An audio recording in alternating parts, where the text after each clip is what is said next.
Well, it might be post-traumatic stress disorder, which is a different thing. Yeah, Entirely. You know, because you can go through traumatic experiences and they can affect you. Yeah. How would you differentiate between that? Absolutely, that's exactly it. I wouldn't. When I was saying depression, I'm talking about the 19-year-old in their bedroom with nothing wrong with their life who's saying they're depressed. Yeah. That's completely different to post-traumatic stress disorder, in my mind. Obviously, bad things can happen to people and they can affect you. Still, I believe you're a master of your own mind, but I think that's a much harder battle depending on what you went through.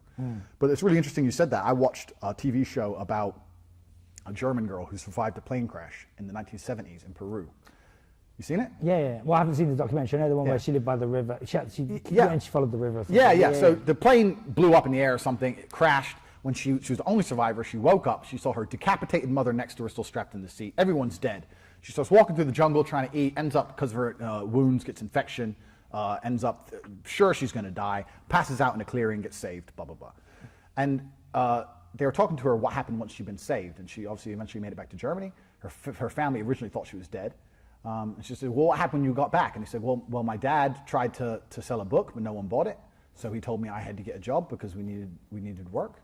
We needed money. So about 2 weeks later, I was working, like doing what? Oh, in a shop. And like, oh, did you go to a psychiatrist? She goes, no.